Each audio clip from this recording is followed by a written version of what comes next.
اليوم نتحدث عن مقام ثان أو منزل ثان، هو منزل الإرادة أو مقام الإرادة. وقبل أن ندلف إلى معنى الإرادة لا بد أن نذكر بمعنى أساس في حياة المؤمن السائر إلى الله عز وجل في تدينه، وذلك أن العبد السالك إلى الله سبحانه وتعالى سائر في تدينه، ولذلك سماه أهل التربية سابقا بالسالك أو العبد السالك. ولذلك استعمل ابن القيم هذه العبارة فقال: مدارج السالكين، من سلك يسلك أي سلك الطريق، سافر، واستعملها راحلا إلى ربه. وهذا المعنى أي كون العبد المؤمن سائرا إلى الله في تدينه وحياته معنى أصيل من معاني العبادة في الإسلام، وذلك بمنطوق القرآن الكريم ومنطوق السنة النبوية. فأما القرآن فمنه على سبيل المثال للحصر قول الله عز وجل: يا أيها الإنسان إنك كادح إلى ربك كدحا فملاقيه.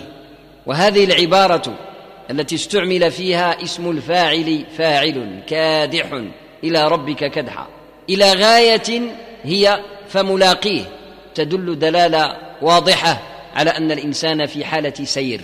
الإنسان في الحياة دياله في حالة سير، مش وقف غادي. كادح، والكدح هو السير الشاق، يعني كيمشي ولكن بمشقة، لأنه هو سائر ويحمل في سيره التكاليف، إما له، إما غادي يدي بها حسنة الأجر، وإما عليه، يعني لا يطبق هذه التكاليف فهو يحمل وزرها إلى يوم القيامة، يحملها وهو سائر أحب أم كره، سائر رغما عنه كل إنسان. يا أيها الإنسان إنك كادح إلى ربك كدحا. والنبي عليه الصلاة والسلام في السنة النبوية كثر عنه صلى الله عليه وسلم تنبيه الصحابة والمسلمين بعدهم إلى يوم القيامة أنما المؤمن في هذه الدنيا سائر راحل عابر سبيل، كما في وصيته لأبي ذر: يا أبا ذر كن في الدنيا كأنك غريب أو عابر سبيل. وأيضا في حديثه الثابت عنه في الصحيح عليه الصلاة والسلام أنه قال: ما لي وللدنيا، ما أنا والدنيا إلا كراكب استظل تحت شجرة ثم راح وتركها. فهذه الأحاديث وهذه النصوص من كتاب الله وسنة رسول الله تدل على أن الإنسان غير مخلد في الدنيا، وأنه سائر وليس بواقف ولا ثابت فيها، ما دام كل شيء في بدنك يتحرك. ليس فينا شيء جامد في أبداننا وفي أنفسنا، كل شيء فينا يتغير يتحرك بتحرك الحياة. دورة الدم في عروقنا تتحرك، نبضات القلب تعد علينا، يعني كتحسب علينا 1 2 3 4 حتى تسالي. كل شيء فينا يتحرك يجري إلى غايته إلى نهايته، كما تجري النجوم والكواكب في أفلاكها إلى قدرها الذي قدر لها وغايتها التي رسمت لها من لدن العليم الخبير سبحانه وتعالى.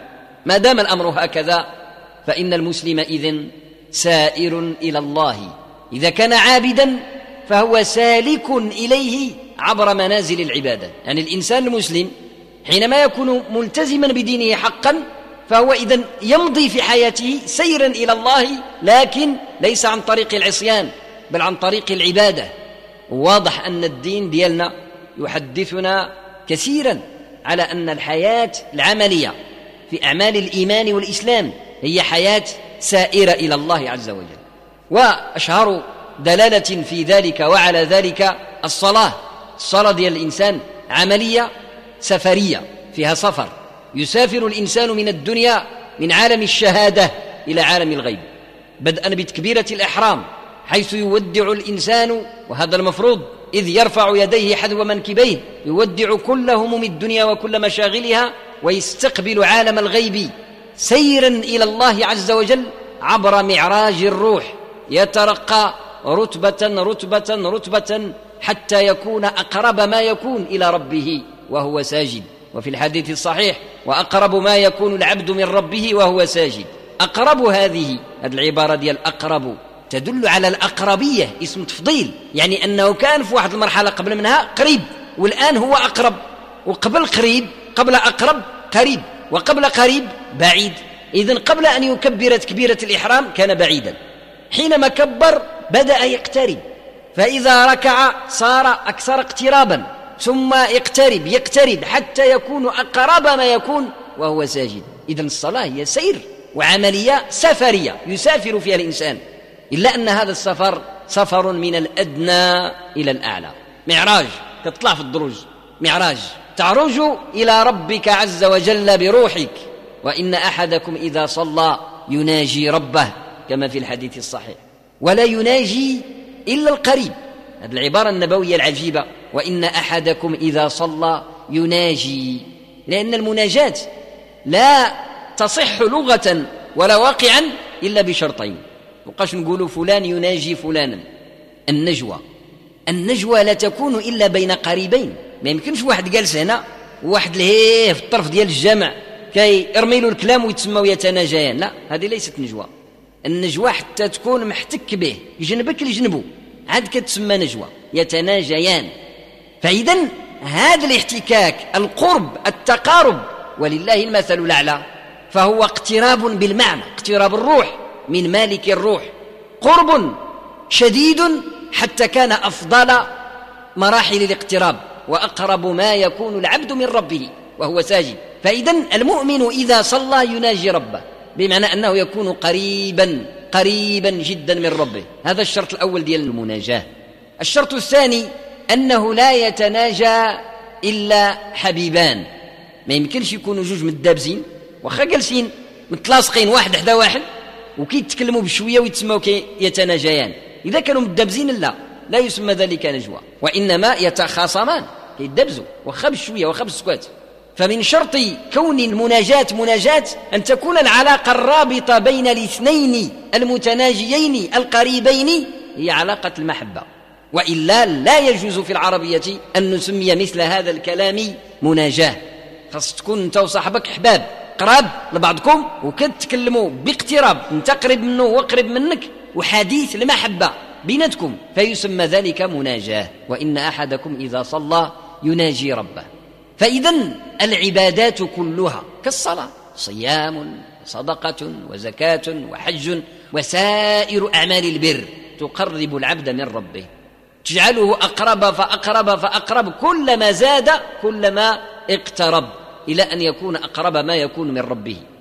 إذن طبيعة الدين الإسلامي هي هذه، سير إلى الله وتقرب.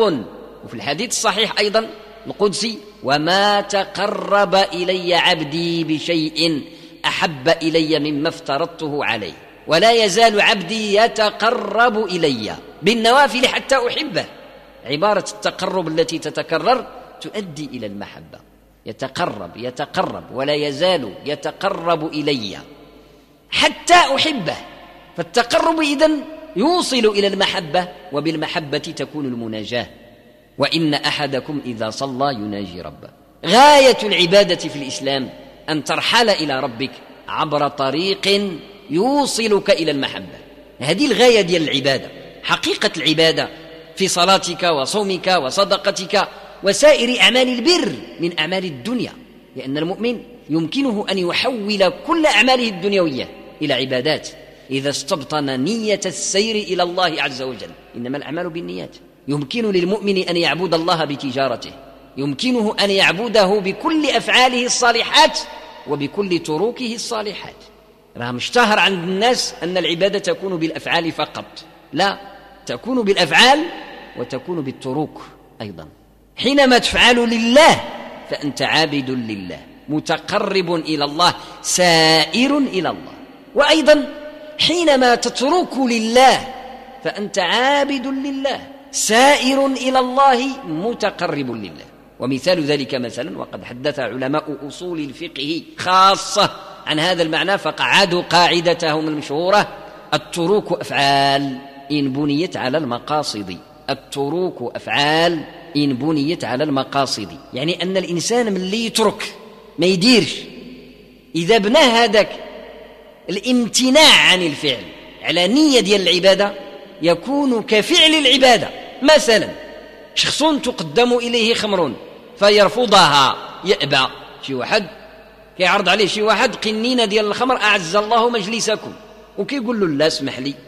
لما يرفض الخمر فهو بين أمرين، جوج الاحتمالات: إما أن يرفضها استشفاء أو طبيعة فلا أجر له، وإما أن يرفضها تحريما فهو كفاعل الخير وأجره ثابت بإذن الله. يعني أنه ممكن عندنا جوج الاحتمالات للذي يترك الحرام، اللي كيتعرض عليه الحرام ويقول أعوذ بالله، أو يترك الحرام، كانت خمر أو زنا أو سرقة أو غش أو رشوة أو أي شيء، أي نوع من أنواع الحرام لما يتعرض عليك وتتركه، إلا أنت ما درتوش فقط لأن الطبيب قال لك ما تشربش الخمر فلا أجر لك، ولكن لا وزر عليك، ما عندك شيء ذنوب، لأنه ما يكون عندك الذنوب حتى تشرب الخمر، أنت ما شربتهاش، ولكن ما عندك أجر، لأن النية باش تركت الخمر ليست هي عبادة الله، وإنما تركتها من أجل منفعة بدنك، لكل ما كتضركش ممكن تشربها. الطبيب قال لك لا أقل ولا أكثر.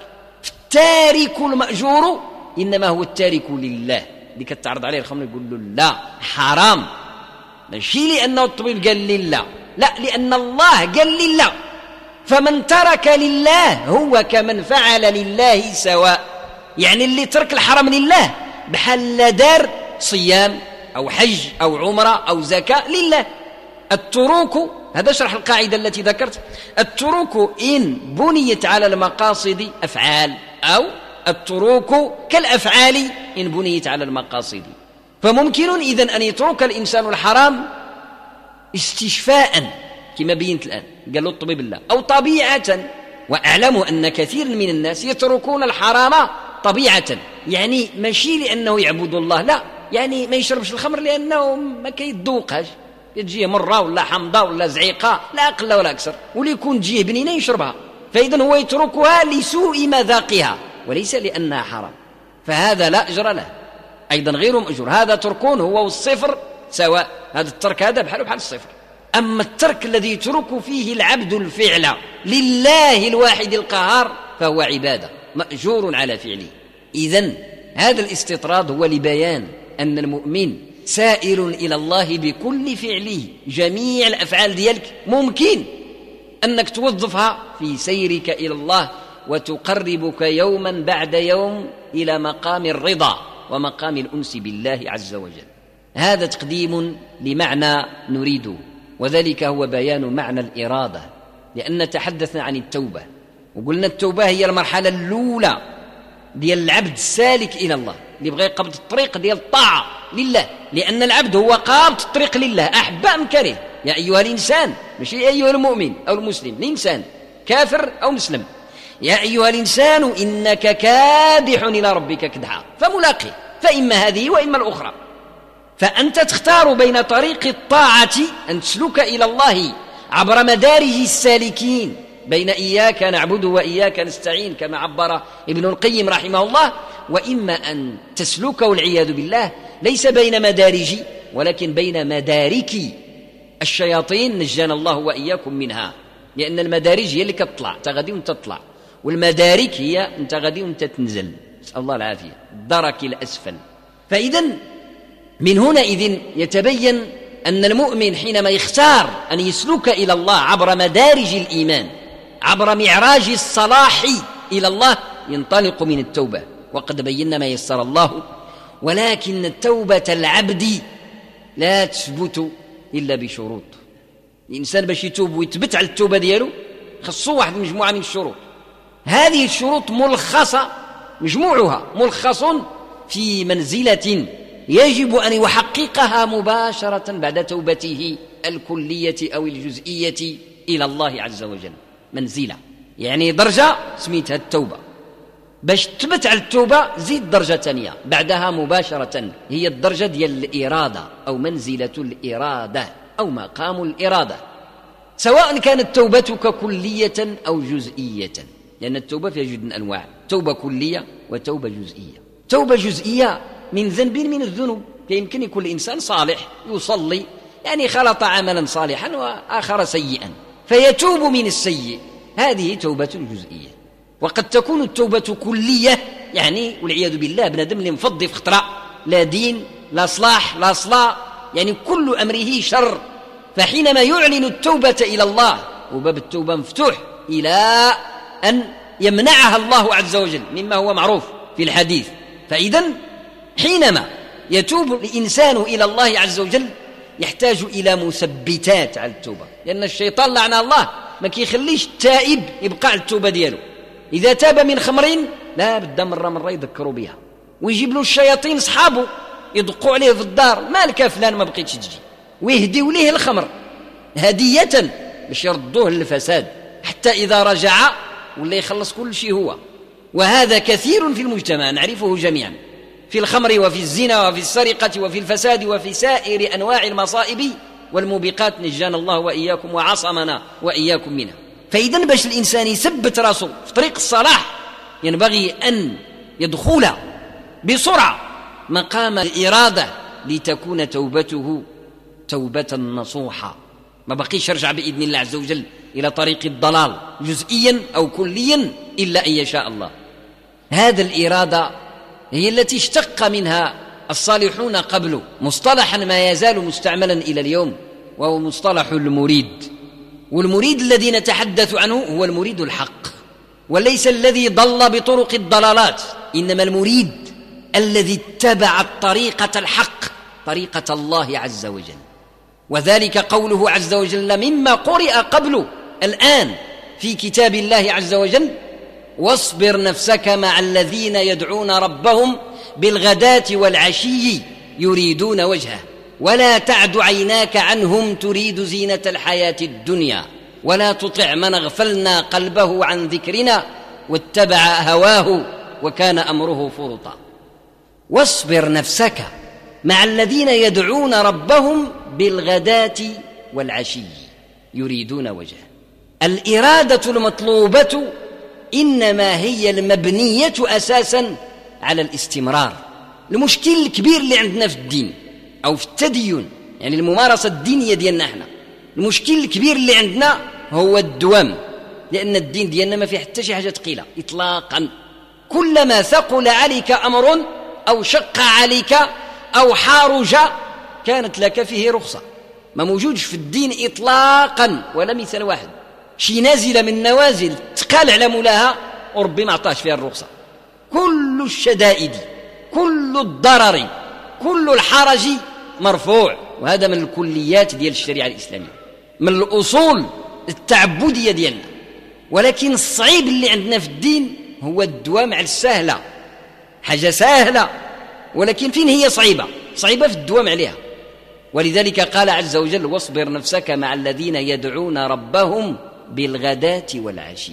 بالغداة والعشي، الغداة الصباح، العشية العشية، وهما رمزان للدلالة على تحول الوقت، لأن عندنا جوج ديال التحولات كبار في 24 ساعة: تحول بروز النهار وتحول غروب النهار وبروز الليل، بالغداة والعشي. فهما رمزان إذن على سيرورة الزمان وسيرورة الوقت، رمزان دالان على الدوام والاستمرار. فإذا المشكل هو أن تثبت على هذا اليسير وعلى هذا السهل بالغداة والعشي. كيف تثبت عليه؟ لا يمكن أبدا أن تثبت على هذا السهل القليل إلا إذا كنت مريدا وجه الله.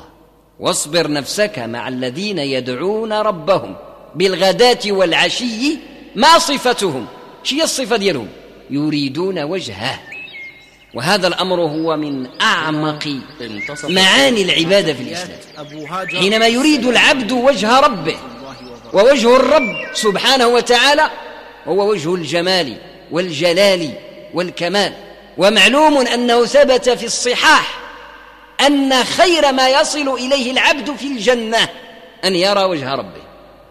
وجوه يومئذ ناظرة إلى ربها ناظرة.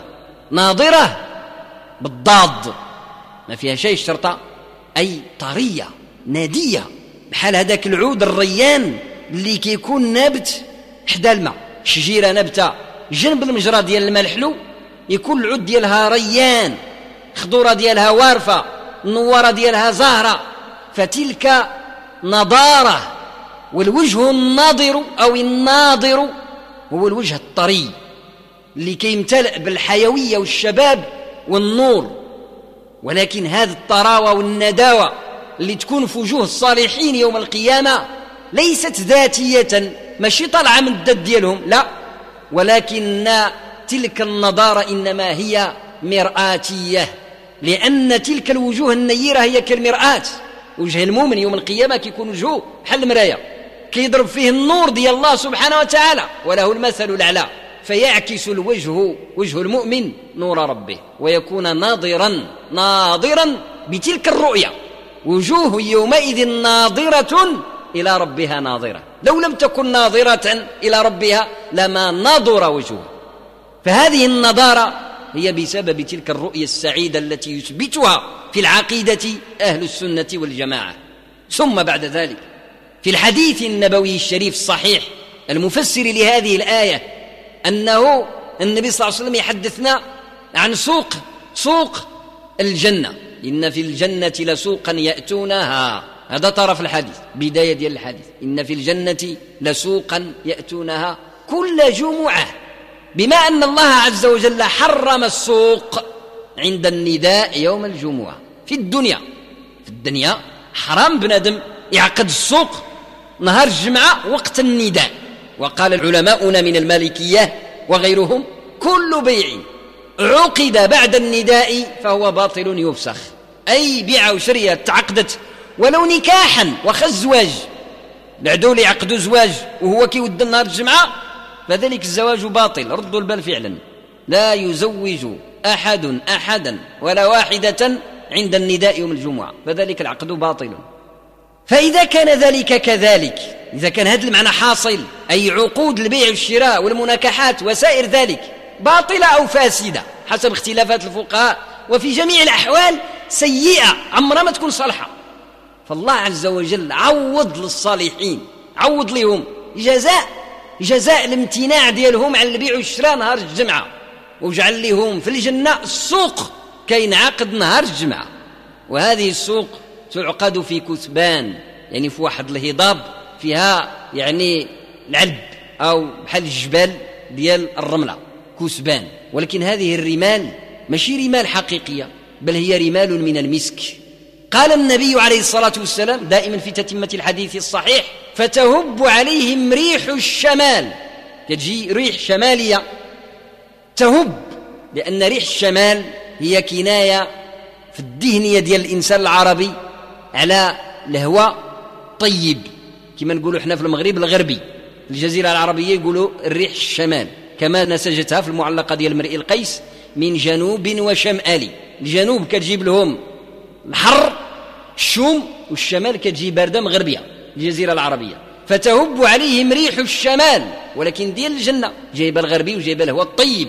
فتحثو في وجوههم، تجي هذه الريح الطيبة وتهز الرملة ديال المسك وترمي على الوجوه ديال الناس الصالحين اللي جالسين في السوق ومنعقدين في السوق، فيزداد أو تزداد وجوههم جمالا وبهاء بنظرها إلى الله أولا، ثم بالريح التي هبت عليهم من لدن الله، تهب وتحثو في وجوههم المسك والجمال والبهاء.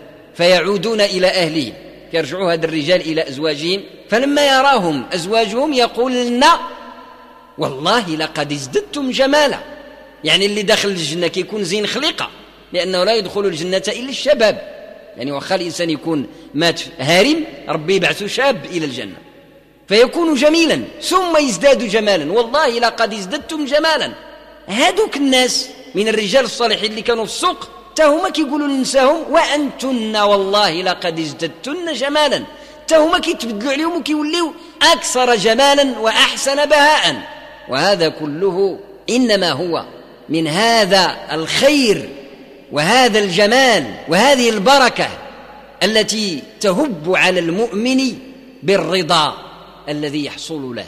إذن نعود إلى ما كنا فيه من أن الإنسان المؤمن الذي يريد وجهه، نرجعوا للآية: يريدون وجهه، الذي أراد وجه الله عرف ما أراد، ومن عرف ما أراد فإنه حينئذ يقصده، ومن عرف ما قصد كما يقولون هان عليه ما وجد. إذن تبين أن المؤمن ليكون مريدا حقا لوجه الله لا بد وأن يعرف ربه، لأنه ما يمكنش أنت تكون مريد لله وأنت لا تعرف الله، ما يمكنش. ما عمر الإنسان في الطبيعة البشرية اللي فطروا الله عليها ما كيبغي واحد الحاجة وما كيعرفهاش، غير ممكن. لا تتعلق المحبة بمجهول، هذا منطق. لا تتعلق المحبة بمجهول، واحد الحاجة ما كتعرفهاش إلى ما كرهتها ما تبغيها. وكيقولوا في القاعدة الإنسان عدو لما يجهل. فليكون المؤمن محبا لله مريدا له لا بد وأن يعرف الله عز وجل. وأن تعرف الله سبحانه وتعالى لا يمكنك أن تعرفه حقيقة إلا بعد أن تذوق من نعمائه وإفضاله وخيراته، لأن معرفة الله إنما تقع بذوق نعمه وإفضاله وإكرامه سبحانه وتعالى.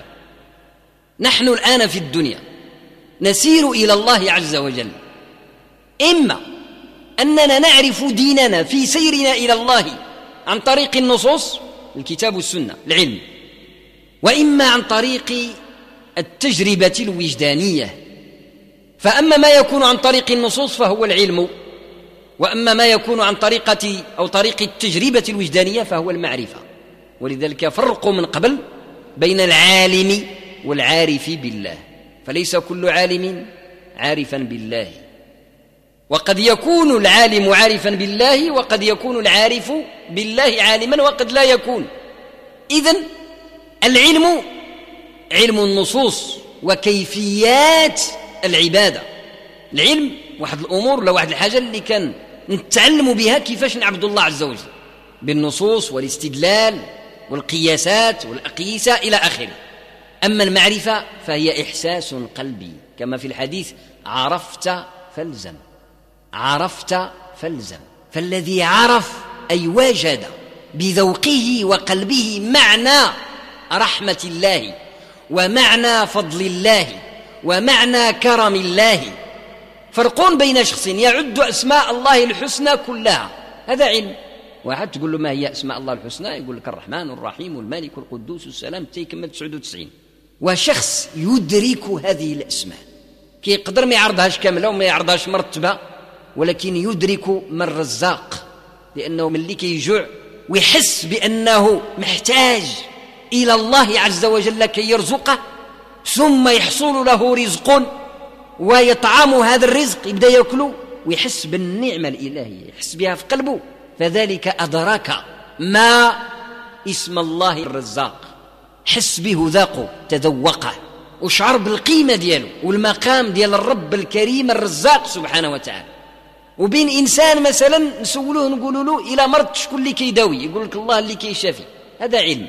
وبين واحد مرض حقيقة ومشى للطبيب الأول ما أعطاه دواء، مشى للطبيب الثاني ما خرج له طريق، مشى للثالث مشى للرابع حتى يأس وقنط، ثم جاءه الفرج من الله وشافاه الشافي الذي لا شفاء إلا شفاؤه. هذا لما تقول له شكون هو الشافي ماشي كيقولها لك بلسانه، كيقولها لك بقلبه، لأنه ذاق تذوق شكون هو الشافي حقيقة. هذه معرفة، عرفت فالزم. والمؤمن مطالب باش يحصل في التدين الأمرين معا، يعرف الله من خلال العلم كتاب والسنة، شرط أساسي حتى لا يضل في الخرافات والخزعبلات، ثم يضيف إلى ذلك أن يذوق وأن يعرف وأن يسلك إلى ربه وجدانيا، لأن ثمار العلم ثمر ديال العلم إنما يقع بالقلب، فإن لم يقع بالقلب فلا قيمة له.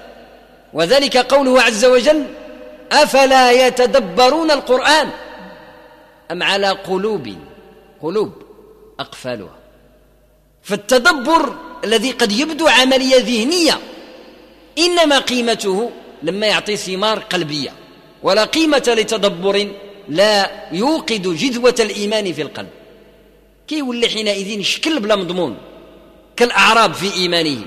قالت الأعراب آمنا قل لم تؤمنوا ولكن قولوا أسلمنا مسلمين ولما يدخل الإيمان في قلوبكم. لما يعني كتنفي شي حاجة في الماضي ولكن فيها احتمال يجي هذاك المنفي في المستقبل. يعني هي اللي كنقولها بالدارجة مازال انتم سلمتوا، ولكن مازال ما دخل الإيمان في قلوبكم، ممكن يدخل من بعد ما تذوقوا إلى ذقتوا.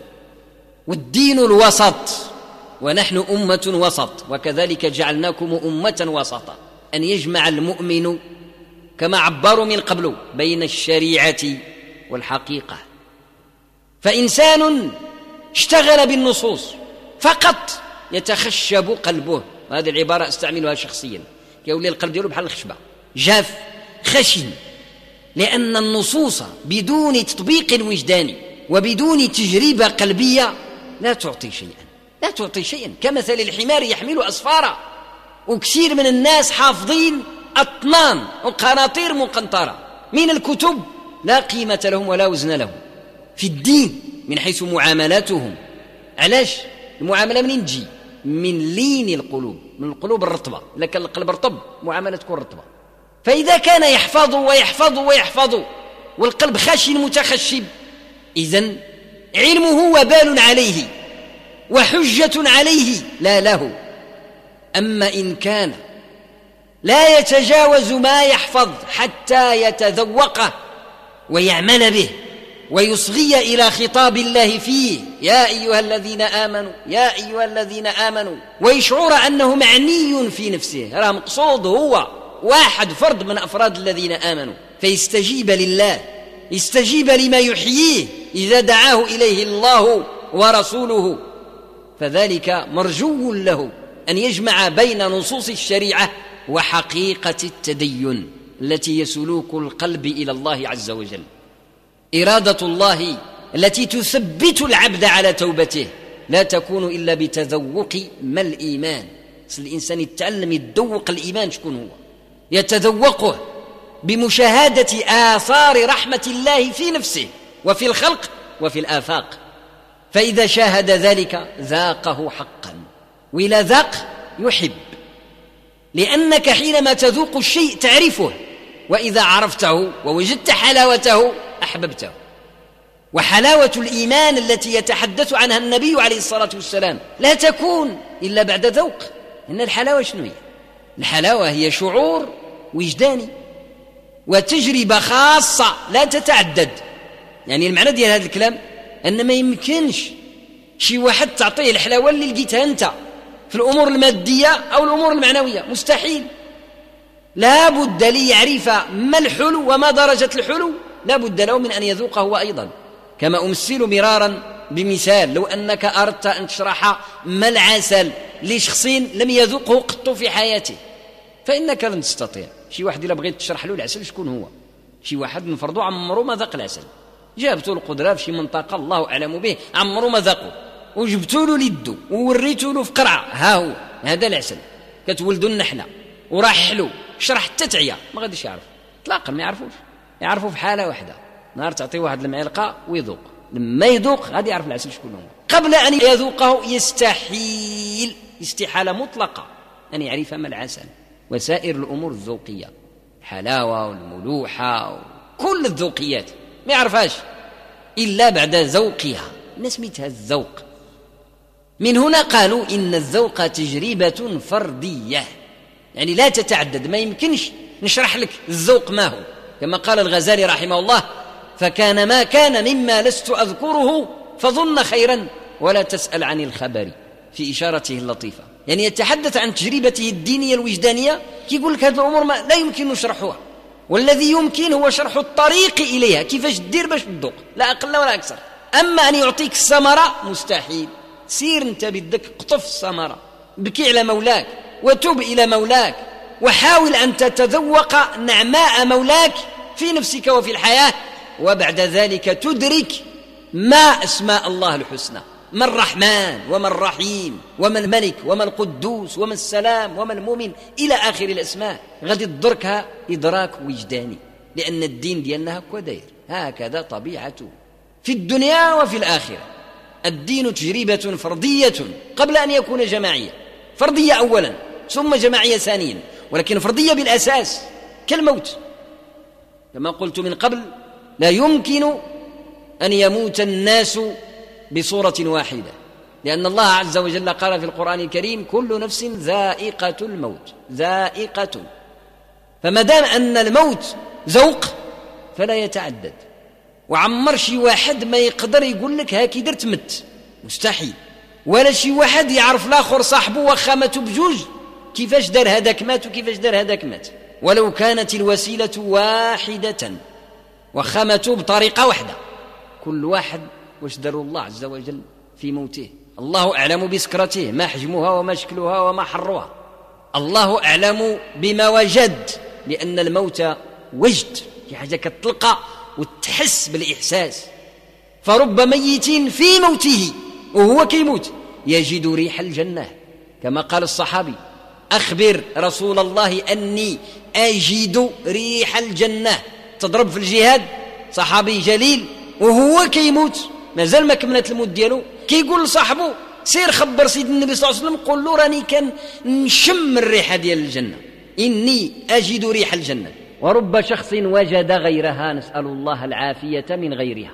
من هنا إذن نخلص إلى خلاصة الكلام، وذلك أن أساس الإرادة أن تعرف، وأساس المعرفة أن تذوق. إذا ذقت أحببت، لأنك حينما تذوق نعماء ربك تحب ربك، لأنه يحبب خلقه إليه بنعمائه القابلة للذوق. وحينئذ إذا أحب الإنسان ملأ قلبه الشوق إلى مولاه، فيسلك إليه ذللا فرحا مسرورا، يجد شوقا يحدوه إليه، لا يجد في ذلك مللا ولا سأما، فيثبت بإذن الله عز وجل على طريق الله مع الذين يدعون ربهم بالغداة والعشي يريدون وجهه. نفصل هذا بعد بحول الله عز وجل، فنسأل الله عز وجل أن يجعلنا من الذين يدعون ربهم بالغداة والعشي يريدون وجهه. اللهم ثبتنا بالقول الثابت في الحياة الدنيا وفي الآخرة. اللهم أعنا على ذكرك وشكرك وحسن عبادتك، واجعلنا من التوابين واجعلنا من المتطهرين، واغفر لنا أجمعين. اللهم صل وسلم وبارك على سيد الأولين والآخرين محمد النبي الأمين وعلى آله وسلم تسليما. سبحان ربك رب العزة عما يصفون، وسلام على المرسلين، والحمد لله رب العالمين. ويغفر الله لي ولكم وسائر المسلمين.